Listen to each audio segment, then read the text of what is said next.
we're still on the NES, Mega Man 5, the 5th numbered entry on the same system as the other 4 games. Honestly, I'm starting to run out of ways to introduce these, and what doesn't help is that I barely hear anybody talk about this one. I suppose a good place to start would be the development background. Mega Man 5 was created with the idea of making a game that wasn't unreasonable or an affront to players, so as a result, it would wind up being a more entry-level Mega Man game, with a lot of things being powered up to give the player a better fighting chance. Mega Man 5 would launch on the NES in 1992. You know, the SNES had been out for a year by this point, 2 years in Japan. Okay, you know what was Capcom's major issue with the SNES? Did they not want to make the leap yet? Was someone allergic to 16-bit code? Did Nintendo themselves make them stay on the NES? I need answers! While Mega Man 5 was enjoyed by fans and sold pretty well, the game did suffer from the critics who chastised it for the lack of innovation compared to other games from the time period, which were experimenting and making changes from their predecessors. As I stated a minute ago, I rarely hear anyone talk about Mega Man 5 nowadays, which kinda had me concerned going in. If not many people say much about this one, then surely it must be a nothing game. Hopefully I'm wrong, and who knows, maybe I'll be pleasantly surprised. For those who are new, I'm CeeCee, and together we'll get the ball rolling and take on Dr. Wily for the 5th time. 2 months have passed since the incident with Dr. Cossack, and as an apology for causing an issue, he gives Mega Man a new robotic companion, this bird named Beat. Then, while Mega Man is visiting the Russian scientist, a group of robots begin causing trouble, so Mega Man heads back to Dr. Light's lab, only to find him being kidnapped by none other than Proto Man.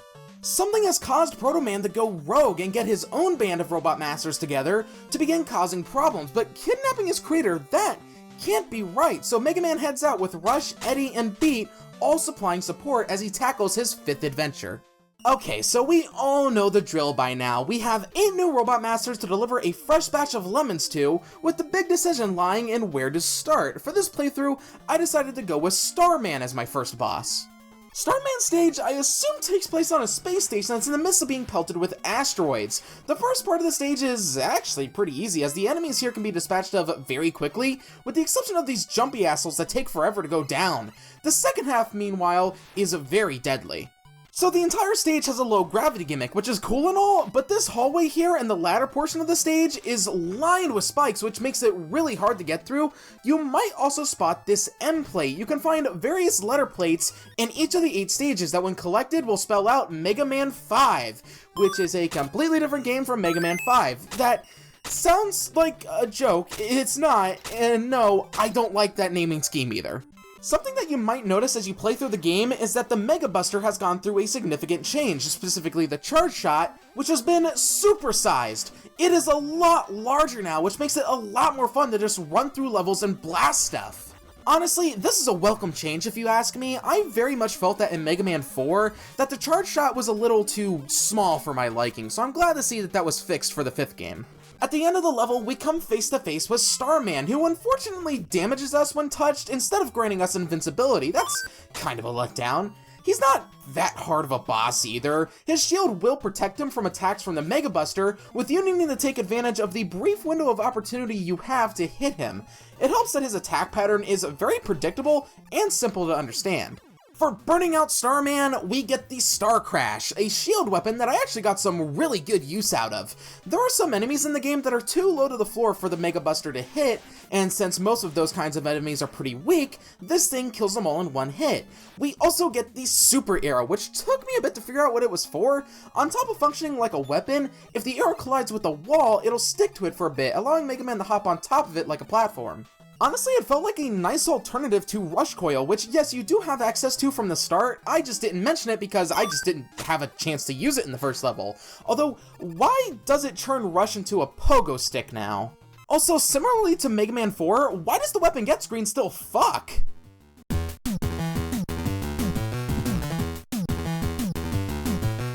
Damn, even the password screen is a good jam. I suppose now is a good time to talk about the soundtrack, and all I have to say is that overall, I very much enjoy it. Waveman's theme is a great bop all the way through. The opening of the Gravity Man stage reminds me of something, I can't quite put my finger on it. The Proto Man Castle stage theme, I would say without a doubt, is my favorite song in the game. I think it perfectly encapsulates that feeling that Mega Man probably has seeing his older brother do all of this. I love it. Alright, up next, we got Gravity Man, whose stage isn't the best in the game if I'm being honest. It's mostly because of the anti-gravity segments. Now, it's for the most part fine, but I feel it can get pretty disorienting, especially when you try to slide, as sliding is swapped to up on the D-pad when in these level segments, which kinda threw me off. I at least appreciate that the enemies are also affected by the changes in gravity as well. Gravity Man isn't too difficult, fortunately. He'll change the gravity as he pleases and will occasionally fire out bullets, with you just needing to brush past him during the gravity change with the Star Crash active. Wait, what do you mean you can fire the thing? Why didn't I figure that? For turning Gravity Man into gravy, we get the Gravity Hold, which I can best describe as the I don't want to deal with you right now button. I'm not sure as to the specifics, but by using it on enemies, it can cause them to take a one-way trip to Super Mario Galaxy on the Nintendo Wii. Sometimes it'll work with one use, meanwhile on other bigger enemies, it'll take multiple doses of the weapon before they get sent to the cosmos. Now we must tackle Gyro Zeppeli, whose stage has pretty much nothing to do with gyros, both the spinning things and the food. You guys ever had a Greek gyro, and I mean like an actual authentic Greek gyro from a mom and pop shop? They're so good, they're just, exploding butthole. I was spooked by the elevator at the start of the stage, expecting something to ram itself into me, although that spook was fulfilled much later with the spike ceilings in the second elevator section. Other than that, most of the stage is over a bottomless pit, so be very careful when platforming, unless you want Mega Man to, you know. Gyro Man himself will throw his gyros at Mega Man before ascending into the clouds to obscure himself. Honestly, there isn't that much else to say about him. He has a very predictable attack pattern, and the gravity hold makes very quick work of him. For bringing Gyro Man to a halt, we get the Gyro Attack, which is pretty much just the same attack that he used on us, but this thing, it is great though. It has a pretty decent amount of weapon energy, and it can be fired up and down, which helps take care of more annoying enemies, so I am very happy to have it. We also get the Rush Jet, which... This is also the last Rush ability we see, as Rush Marine was removed, which, to be honest, I rarely use the thing, so, oh well.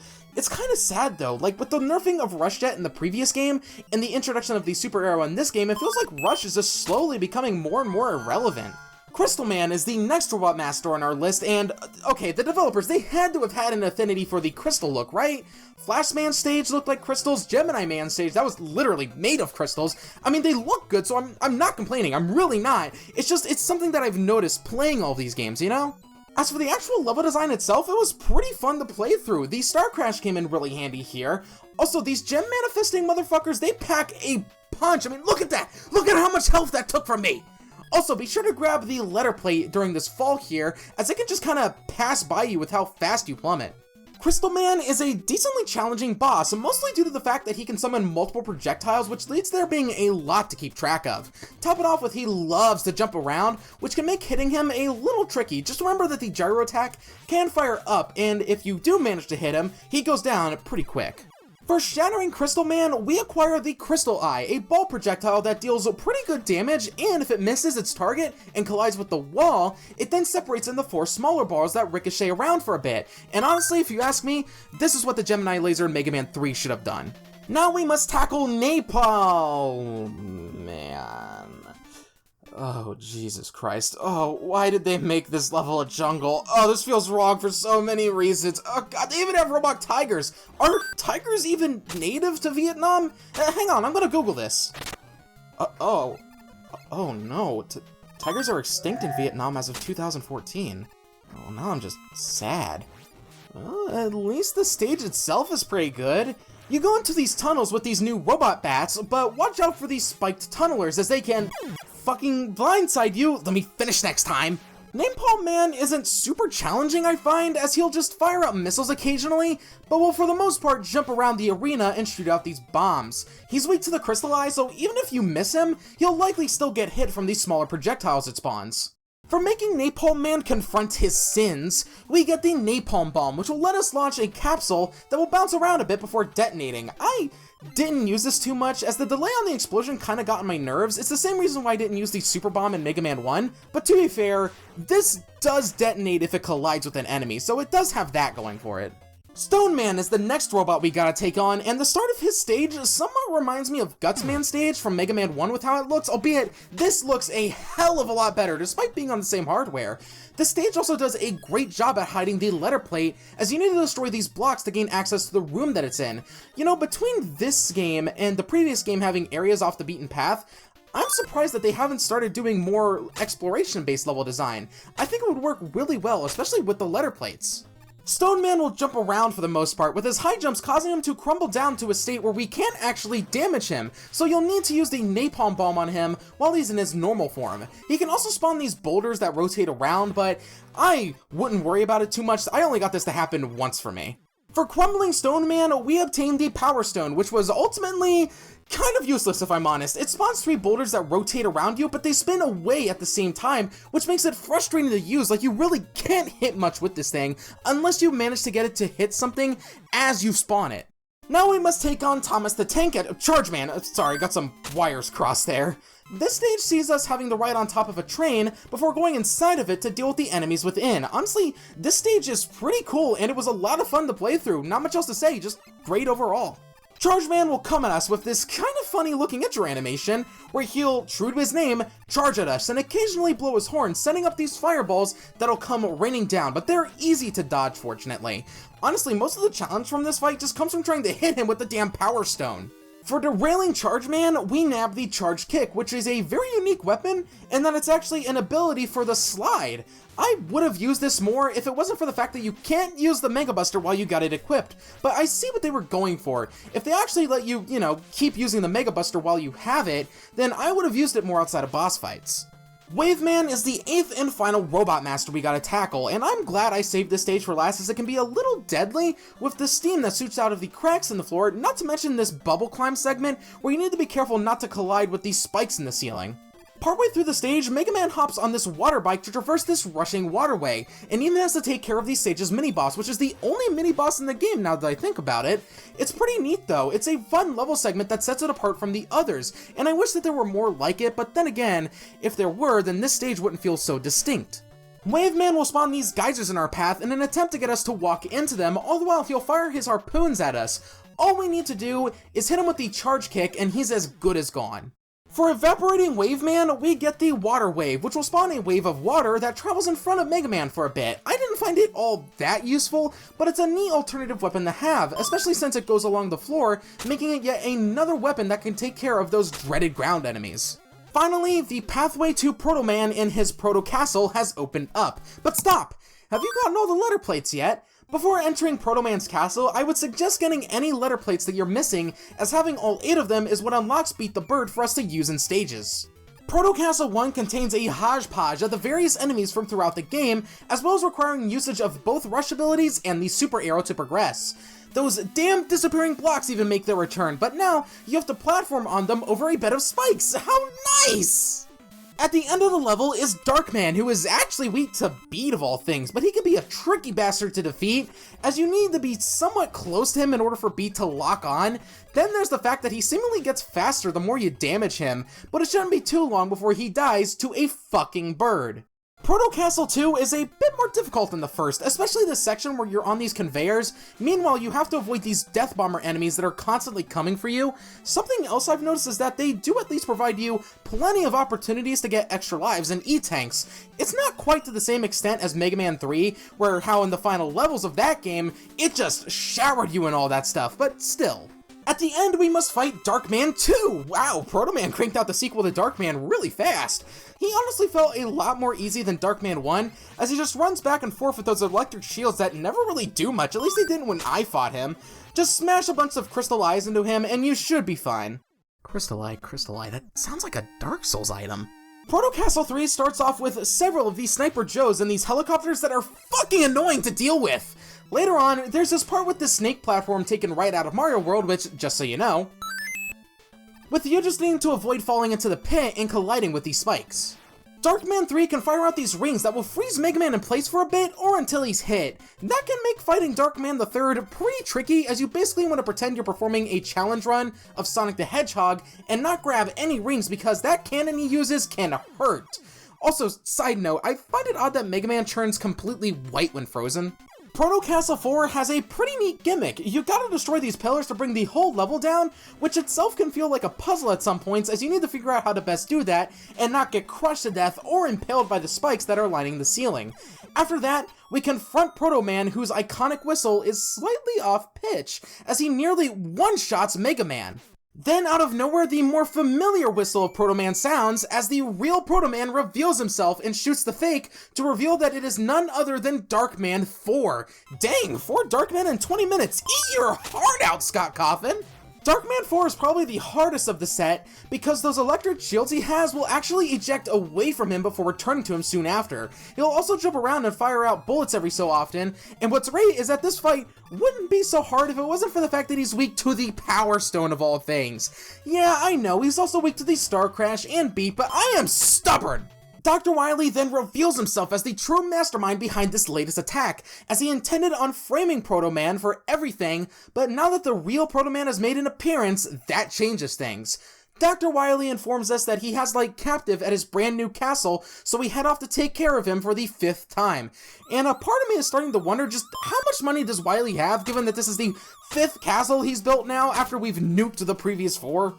Wily Castle 1 starts off by immediately throwing an E-Tank our way before making us do a spike drop segment. God, I love these! They definitely don't reek of trial and error!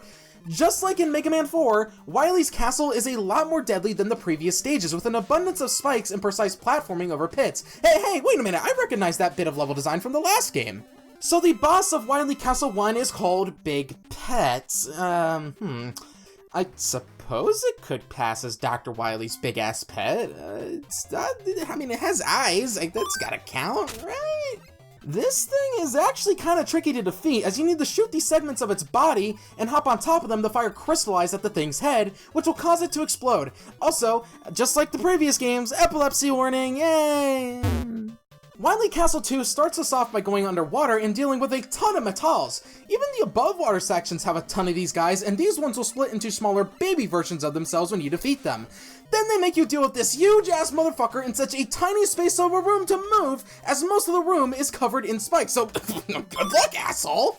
Sir Queen Q9 awaits us at the end of the level and might seem intimidating at first due to its size, but its attack pattern is very predictable, as it'll do these figure 8 movements before opening up its fuck me doors, allowing Mega Man to toss some gyros into it.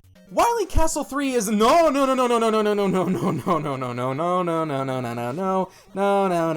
I must have taken the wrong turn at Albuquerque. It's the boss rush, which, yeah, I was expecting. I just don't really get much to, save for these because, well, you know all the weaknesses of these guys by now, so you're gonna take them down pretty fast. Actually, I guess I can use this time to give my overall thoughts on the game's special weapon selection, and I gotta say, these are pretty good. Sure, there are some stinkers in there, Power Stone ain't exactly fun to use, but Gyro Attack, Star Crash, Crystal Eye, Gravity Hold, even the Charge Kick, I feel all have great uses both in and out of boss fights. I very much enjoyed using all of them, so for this special weapon selection, this Mega Man game gets 7 Deltarune explosions out of 10. With all 8 Robot Masters taken care of again, we now have to fight what I honestly believe is the easiest Wily Castle boss in the game, the Wily Press. He'll try to squash Mega Man with this newest contraption as he moves back and forth, but that moment he stops, he gives you a brief enough opportunity to get out of the way, charge up the Mega Buster, and blast him. Also, why does Dr. Wily's sprite look like he's going, "Yeah guys, I'm Dr. Wily, yay!" We chase Wily down to Wily Castle 4, which is home to a very short level segment before we take on Dr. Wily and his Wily Machine 5, which is probably the weakest of the Doctor's machines yet. It'll fire out these bouncy balls in an attempt to harm Mega Man, but they are so easily avoidable, and even if you do take damage, you should have plenty of extra lives and E-Tanks by now, that it shouldn't be a problem. After the machine is destroyed, Dr. Wily reveals his new finest creation, the Wily Capsule 2, which while it has some pretty easy to dodge attacks, they pack a punch if they do manage to come in contact with Mega Man. There is this M-Tank I found earlier, I wonder what it does.